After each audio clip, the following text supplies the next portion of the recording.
სულის ენერგია რა არის?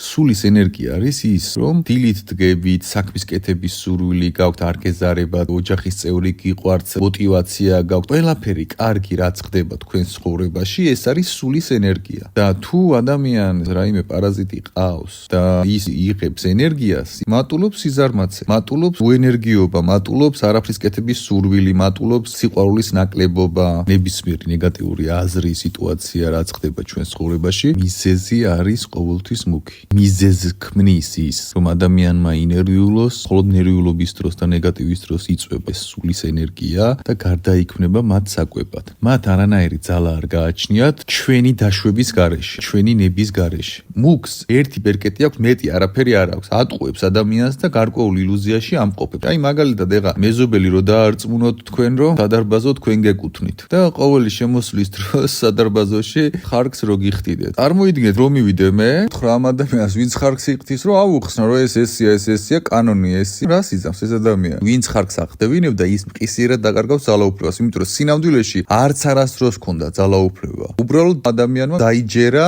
მისი ძალაუფლების შესახებ. აგებული ქონდა ცრუ ძალაუფლება ადამიანში. როდესაც მუქის სიყალბის ჩამოშლა ხდება ადამიანი რომ მისი ხელებით გააკეთებინა. თვითონ არანაირი ძალა არ აქვს. წარმოიდგინეთ დინარის მეორე მხარეს რო იყოს ადამიანი. ხელს ვერ კიდევთ, ვერაფერს ვერ აკეთებთ, გარდა იმისა, რომ შეგიძლიათ გამოსახულება გაუგზავნოთ და სიტყვა უთხრათ რა გააკეთოს. იმის იქეთ არანაირი ძალაუფლება რო არ გქონდეთ. იმას ვერ გადმოლახავს. ნებისმიერი შემოჭრა ხდება ნეგატივით. ნეგატივით ხდება ადამიანების ერთმანეთის დაინფიცირება. ვერაფერი ვერ დაგაინფიცირებთ, თუ სტრესს არ შეუშვებთ თქვენში. ვერანაირი პარაზიტი ვერ მოგეკრებათ, თუ სტრესით არ რეაგირდებით. ადამიანმა თუ გამოხატა ნეგატივი თქვენს მიმართ და თქვენ ამაზე რეაგირდით დიდი ემოციით, პარაზიტი რო ხედავს, რომ კარები იღებოთ და თქვენზე გადმოდის. ის რამდენიმე დღე ჩერდება, ის რამდენიმე დღე არის ის, რასაც თქვენ ფიქრობთ იმ სიტუაციაზე და ადამიანზე ნეგატიურად და რაც შეეხება ნებისმიერი მუქის მოშორებას, მარტივია, აშიმშილეთ და მყისიერად წავა. მისი მთავარი ინტერესი არის საკვები გამუდმებით მიიღო. თუ საკვები არ არის, მიდის, არ მიცეთ ნეგატივი. ეს ყველაფერი არ უნდა დაუშვათ და ვერაფერი ვერ მოგეკარებათ.